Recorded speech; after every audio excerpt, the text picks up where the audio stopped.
근데 나는 그 말도 처음 들어요. 안면인식 장애라는 그 주관적인 거지 객관적인 게 아니다. 와. 정치하면 안 돼요. 그러니까요. 부모 형제도 기억 못해요 그러면. 두 분은 저를 기억하시죠? 그러니까요. 기억하셔야 돼요.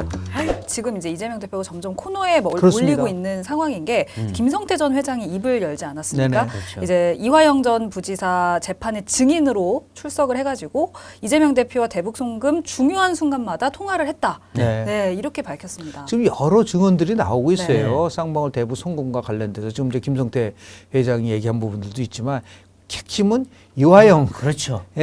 전 부지사가 보고했다. 마음을 바꿨거든요. 네. 그렇죠. 왜냐하면 이제 대신해서 쌍방울을 대신해서 송금을 부탁했다. 네. 그걸 보고했다 그랬어요. 그렇죠. 그 저는 이제 예상을 했어요. 잘 아시잖아요. 네. 프리너스 딜레마 게임, 네. 제스의 딜레마 게임. 아니면 자기가 다 자기가 다 뒤집었어요. 뒤집어 쓰기 네. 때문에 제수 두 명을 갖다 놓고 네. 자백을 하면은 나름대로 형량을 좀 낮춰주고 그렇죠. 만약에 끝까지 우기면 네가 모든 죄를 네. 뒤집어 쓴다. 그러면 당신 지시한 누군가 있잖아. 그 사람은 그렇죠. 거기가 주범이에요. 종범이 돼요. 근데 거꾸로 얘기를 해보세요. 만약에 진짜 보고도 안 하고 그랬다면 아니 이화영 전 지사 무슨 왜? 부지사가 할 이유, 자기 할 그렇죠. 이유가 없잖아요. 그러니까요. 어떠한 사건이 나왔을 때 그 동기를 보는 것이고 그렇죠. 그 동기가 누가 받으라도 네. 그럴 수 같다라고 해야지 되는데 네. 제가 볼 때는 이 부분에 대해서는 뭐 예. 지금 뭐 대장동, 백현동, 뭐 네. 쌍방울, 대북, 송금 등 이 여러에서 핵심이 결국 이제 더 중요한 게 있습니다. 이 모든 게 언제 일어난 거죠? 민주당 때 일어난 건가요? 그러니까요. 아니 성남시장하고 경기도지사 때 나온 거니까 그러니까. 민주당과는 상관없는 상황에 네. 관련돼서 왜 민주당이 이런 식으로 다 그냥 그 이재명 방탄으로 그러니까요. 오인하는 것에 대해서 정통 민주당을 지지하는 많은 사람들이 네. 이제 서서히 떠나고 이탈하고 있다. 있고 예. 떠나고 있다는 그렇죠. 것을 깊이 저는 깨달아야 될 거라고 그리고 봅니다. 지금 이제 이 이화영 그 대북 송금 사건에 보면 지금 희한한 일들이 워낙 네, 많이 벌어져요. 그렇죠. 이화영 전 부지사 부인이라는 사람이 나서서 남편한테 막 호통을 치고 또 변호인이라는 사람 나왔고 갑자기 변호인이 아니라 이 사람은 무슨 이화영 말 못하게 막는 사람처럼 갑자기 재판부 기피 신청을 하고 네. 말이 안 되는 일들이 연달아 벌어지고 있어요 지금. 그러다 보니까 재판이 열리지도 제대로 열리지도 못하고 국선 변호인을 선임하는 희한한 사태까지 가는데 이건 완전 입 틀어막기 재판 아닌가요 이거? 그거를 이제 그 한동훈 법무부 장관이 정확한 용어로 저는 설명을 했다고 아. 봅니다. 사법방해죠. 사법방해. 이 사법방해의 죄는요, 미국에서는요, 아주 중범죄로 다스립니다. 근데 우리는 아직까지 그 사법방해에 대한 법률적인 나름대로 그 규정이 정확하지 않기 때문에 그렇죠. 이런 부분인데 또 우리 한동훈 법무부 장관이 그런 거 보면 참 그 스마트한 것 같아요. 이번에 뭐 회기, 쪼개기 비슷한 식으로 해가지고 네. 우리가 할 테니 비회기 중에 영장을 청구하라고 얘기를 했더니 네. 아니 그러면 왜 그 대북 송금 문제 관련해서 재판을 지연하고 막 하면서 그러니까요, 왜 맞아요. 이거는 빨리 하라고 막 네. 그러느냐 네. 앞뒤가 맞지 않는다라는 그러니까요. 얘기를 했던 네. 건데 그거는 엄밀하게 따지면은 아마 한국 재판사에서도 기록으로 남을 만한 희한한 일이 아주 벌어지고 있어요. 전무후무한가 정상이 아니라는 거예요 결론. 정상이 아니죠. 이게 정상적이라고 하면 그런 일이 일어날 수가 있나요? 그러니까요. 그러니까 뭔가 이 뭐 의도를 가지고 재판을 지연하겠다라고 하는 그러한 의도가 깔려 있기 때문에 나온 그러니까요. 현상으로밖에 우리는 맞아요. 도저히 뭐 네. 이해가 안 됩니다. 공판이 지금 4번째 연기가 되는데 그렇습니다. 이 정말 원래 이화영 전 부지사가 하려던 변호인은 변호도 못하게 결국 사임했어요. 예, 그러니까 예. 참 코미디 같은 일인데 근데 지금 보면 이제 윤상현 국민의힘 의원 같은 경우는 야 이제 이재명 없는 9월을 대비해야 된다라고 하는데 9월에 영장을 칠 거다 검찰이 그러면 이게 가결될 수도 있다라고 하는데 네. 이 친명 의원들은 아니다 부결시키겠다 하고 아, 또 아예 네. 투표를 참여하지 않겠다라는 얘기까지 하는데 어떻게 될 것 같습니까? 제가 말씀드렸잖아요. 혁신은 없고 꼼수만 있다고 네. 얘기를 했는데 그 예고편이 있었어요, 실은. 네. 혁신이 그 탈도 맞고 그냥 뭐 네. 잡음도 그렇죠. 많았었던 네. 그 김은경 혁신이가 체포 동의안과 관련돼서 두 가지 아주 황당한 얘기를 했어요. 네. 하나는 뭐였었냐면, 불체포 특권 포기하지만 조건을 달았잖아요. 그렇죠. 정당한 정당한. 예. 영장 청구에 청구를 하면 그 정당한 청구가 아니라고 하면 얼마든지 부결할 수 있다라는 자락을 일단 깔아놨고요. 그러니까 이 정당한 영장 청구를 판단한 거예요. 그럼- 법원이 하는 거예요. 법원이. 그렇죠. 그러니까 지금 뭐 민주당은 혼돈에 이어서 정말 이해하기 어려운 네. 그 논리를 가지고 들이밀고 있기 때문에 네. 그래서 이제 이게 아직 간단한 문거든요. 지금 이제 원래대로 하면은 나는 박강원 원내대표도 굉장히 실망스러운데 네. 박강원 원내대표도 이제 이런 의정 전체를 책임지는 분이신데 네. 이걸 벼랑간 30일로 된 임시국회를 22일로 단축 쪼개가지고 예. 그 비회기 때 내오라는 거야. 아, 아니 정기국회 때 영장을 청구하나 일반 회기 때 청구하나 그 뭐가 다르다는 그러니까요. 거죠? 네. 불체포를 특권했다고 자기가 얘기를 네. 했는데 네. 간단해요. 이재명 대표의 자기가 순수하게 하려면 정기국회 때에 체포동의안이 나오면요. 민주당 국회의원한테 이거를 반드시 처결시켜 주십시오. 왜 통과시키면 통과시키시면 제가 바로 됩니다. 법원 가서 제가 바로 법원 갑니다. 자신 있게 당당하게. 그러니까요.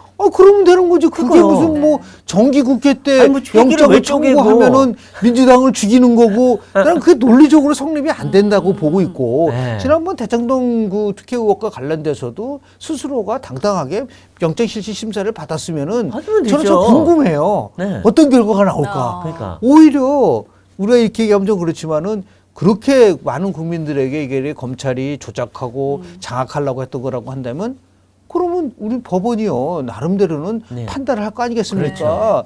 그러니까 영장실질 심사를 오히려 바꾸는 것이 정상인 것 같은데 그렇죠. 자꾸만 뭐 어떤 명분을 가지고 음. 이 방탄을 한다고 얘기하는데 두 가지 가능성이 있다고 봐요. 네. 첫 번째는 이제 가결이 안 되고 또 부결됐을 경우 네. 예. 그럴 경우는 저는 이제 결국은 친명 대 비명의 새로운 내전이 시작된다. 네. 그러니까 왜냐하면 이낙연 전 대표가 이재명 대표를 만나서 여러 가지 얘기했지만 딱 두 단어예요. 네. 도덕성과 민주주의거든요. 예, 그렇죠. 도덕성과 민주주의를 강조했다고 한다면 이건 비도덕적인 거잖아요. 그렇죠. 또 그게 자기가 자기네들 불체포 특권을 네. 한다고 얘기를 했는데 이걸 어떻게든 간에 뭐 예를 들어서 집단 퇴장 같은 경우는 성립이 안 되는 게 그거는 그 다음 회기 때 또 하게 돼 있기 때문에 그거는 별로 이렇게 실익이 네. 없는 그 수단인 것 같고요. 그래서 만약에 이제 부결이 되는 게 아니라 가결이 됐을 때는 네. 아하. 세 가지 시나리오가 나옵니다. 네. 첫 번째 시나리오는 본인 스스로가 감옥에 가더라도 끝까지 총선을 끌고 가겠다라고 하는 공천을 입중 하겠다. 입중공천. 네. 야. 이게 이제 제 일환이에요. 예. 그렇죠. 그 얘기 이미 했어요. 했잖아요, 제가. 대표직 유지해야 된다. 그게 제 일환이에요. 친명 중심으로 가자. 친명주의. 태도. 제 이해는 뭐냐면 그래 내가 질서 있는 퇴진을 하고 아. 네. 그리고 나서 조기 전당대회로 가는 겁니다. 어. 그게 이제 그 두 번째 아니고 네. 마지막 세 번째는 결국은 비대위 체제로 가는 거를 승인하는 거죠. 아. 그런데 민주당 당원 동기를 보면 재밌어요. 네. 이 조기 전당대회를 하기 위해서는 8개월 미만일 경우는 중앙위원회에서 뽑고 네. 8개월 이상이 나오면은 조기 전당대회를 해야 돼요. 네, 네. 그게 이제 12월 28일이거든요. 아. 그러니까 12월 28일 전에 만약에 사퇴를 하게 되면은 네. 그 조기 전당대회를 해야 되는데 그럴 경우는 박강원 원내대표가 임시 대표를 맡아가지고 이제 새 지도부를 뽑는 거죠. 네. 그런데 12월 28일 이후에 하면은 친명이 중심이 된 중앙위원회를 통해서 하기 때문에 친명 대표를 뽑을 수가 있는 거예요. 아. 그게 그래서 이재명 대표의 12월 사퇴설이 그렇게 해서 나오는 겁니다. 네. 그러면 12월 28일 이후에 사퇴. 이후에 사퇴할 수. 근데 제가 뭐 시나리오니까 네, 네. 어떤 거를 가져갈 것이냐라는 문제가 이제 남아 있고 아. 세 번째 이제 옥중에서도 계속 버틴다. 계속 이제 그를 버티는 거죠. 이제 그럴 수가 있고 그 시나리오니까 네, 뭐 네. 어떤 것이 될지는 뭐 네. 세 번째 시나리오는 이제 비대위 체제를 해야 되는데 민주당 당헌 당규에 따르면 네. 지금 전부 다 최고위원 8명이 있거든요. 네. 그중에 5명이 친명이에요. 네. 근데 대표만 퇴진했다고 비대위를 가지 못합니다. 아. 최고위원의 과반수 이상이 비대위로 전환을 찬성을 해야만 되기 때문에 네. 그러니까 끝까지 버티면 안 되는 거예요. 네. 그러면 이제 이재명 대표가 우리 비대위로 가자라고 하면 여기에 이제 전제 조건이 있는 거죠. 누구를 결국은 한다? 누구로 비대위원장을 네. 할 거냐. 그럼 이재명 마음대로 하냐? 아니 이재명들 하냐 아니면은 야 이제 이러면 안 되겠다. 우리 그러면 친명과 비명이 합의하는 사람을 비대위원으로 가져가자. 네. 그래서 지금 뭐 여러 뭐 정치권에서 얘기는 김부겸 전 총리를 네. 뭐 비대위원장으로 해야 되지 않느냐는 말도 이재명 나오고. 대표가 믿을 수 있을까요? 그러니까요. 그래도 그럴 바엔 차라리 자기가 믿을 수 있는 사람. 그렇죠. 근데 그렇게 안 되면은 그 정청래 의원 이런 분 또 하면 어떻게 돼요? 근데 당을 깨겠다는 선언이죠. 그래서 최근에 한번 보세요. 제가 관심 있게 보는 건 드디어 문재인 전 대통령이 또 잊혀지지 않겠다고 그렇죠. 하는 행동을 하잖아요. 계속 나서고 친문들 있죠. 다 네. 모아가지고서 그럼 하잖아요. 친문이 전면에 나선다. 그렇죠. 만약 그런 어. 경우가 나오게 되면은 네. 만약에 친명 비대위를 만드는 순간 당은 완전히 그건 분열되는 겁니다. 네. 그러니까 2015년도에 잘 기억나시겠지만은 안철수 의원이 결국은 네. 문재인 대통령에 대해서 결별을 선언하고 그렇죠. 국민의당을 만들었는데 네. 38석의 돌풍을 그렇죠. 일으켰어요. 이렇게 그렇죠. 했죠. 네, 호남 28석 중에서 23석을 그렇죠. 가져갔단 말이에요. 만약에 친명 비대위로 가는 순간 제가 볼 때는 친문계 네. 민주주의 4.0 중심의 네. 친문계 의원하고 결국 친박계가 결합을 해서 예. 저는 호남 신당을 중심으로 한 호남을 기반으로 한 나름대로 신당이 만들어질 수 있는 부분들이 있기 때문에 네.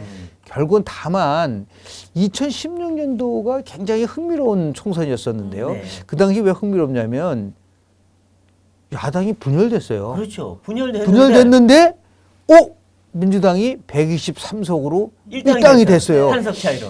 그 아련한 추억 속에 네. 우리가 분열돼도 이길 수 있다. 만약에 이제 이재명 대표가 그런 쪽에다 집중을 한다면 그래 우리는 친명 비대위 만들 거야. 네. 이렇게 갈 수 있는 가능성이 있는데 정말 민주당도 살고 본인 스스로도 살라고 한다면 저는 모든 것을 내려놓는 다시 얘기해서 책임지는 용기, 예. 책임지는 리더십을 이제 1년도 이제 가까우니까 네.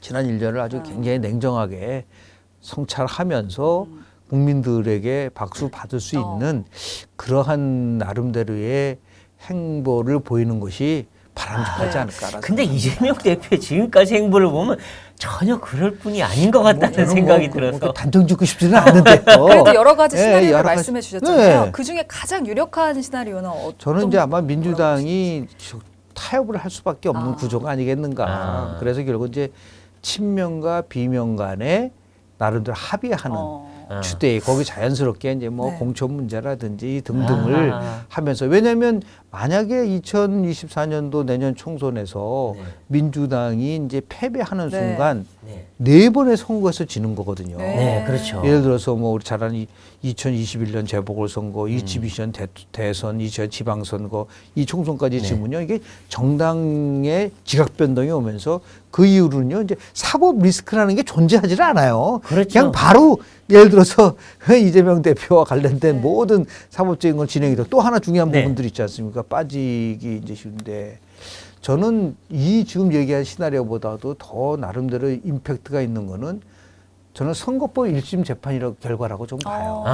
네. 허위사실 공포죄로 이제 1심. 네. 3월 3일 날 첫 재판이 시작됐거든요. 뭐 네. 참고로 대선 과정 속에서 허위사실을 유포했다. 그리고 지난 경기도지사 선거 네. 때요. 허위사실을 유포했다라는 부분인데요. 꼭 김문기 씨 아느냐 모르냐. 네. 근데 누가 봐더라도 알 수밖에 없는데 근데 나는 그 말도 처음 들어요. 안면 인식 장애라는 그 용어도 주관적인 거지 객관적인 그렇죠. 게 아니다. 와. 그 단어도 참 네. 보면은 그러니까요.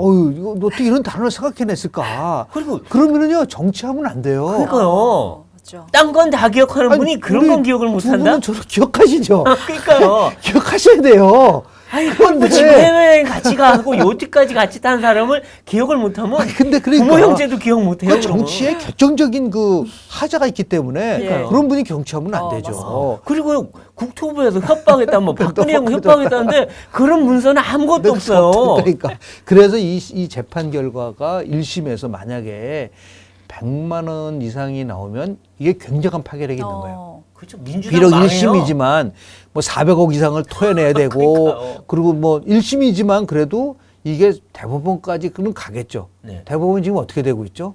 바뀌었죠. 지금 바뀌어가고 있습니다. 그렇죠. 대법원장 김명수는 표가 좀 없습니다, 이제. 없습니다. 더 이상 김명수는 없다. 네. 거기서 뭐 과거와 같은 그렇죠. 그런 거를 기대하기는 이상한 일이 벌어지기 그러니까 어려워요. 김명수 체제 때 다 죽었던 이재명을 살려줬잖아요. 권순일이. 그래서 이재명 대표가 선거법 1심 원래대 선거법에 보면은 1심 판결은 6개월 내에 하게 돼 있어요. 그러니까 지금 너무 끌어요. 네. 그래서 그 6개월, 3개월, 3개월이거든요. 네. 그러니까 1년 내내 끝나게 돼 있으면 내년 3월 3일까지가 1년이잖아요. 예. 그런데 1심에서 나오면 9월에는 1심이 나야 돼요. 그렇습니다. 그래서 저는 나와야 되는데 지금 뭐 재판 과정이 그것도 조금씩 이제 연기되는 바람에 그런데요. 여하튼 1심에서 100만 원 이상이 나오게 되면 중요한 거는 이재명 대표는 다음 대선에 나올 수 없다는 나와. 거가 되기 때문에 예. 엄청나게 끝이에요, 그 끝이야. 민주당 의원들의 동요가 있었을 뿐만 네. 아니라 그럴 경우에 과연 공천권을 장악할 수 있을 것인가 네. 이런 부분들이 나오기 때문에 아까 제가 얘기한 제3 시나리오 말고도 아, 그렇죠. 선거법에 대한 1심 판결이 굉장히 중요한 그렇죠. 변곡점이 될 수 있는 아. 가능성이 저는 있다고 좀 봅니다. 그렇죠. 네. 그렇죠. 1심에서 이제 당선 무효형 이상 그렇습니다. 나오면은 네. 이건 뭐 걷잡을 수 무너질 수 무너질 있다. 수 있는 그런 부분들이 나오지 그렇군요. 않겠는가 네. 싶습니다. 네.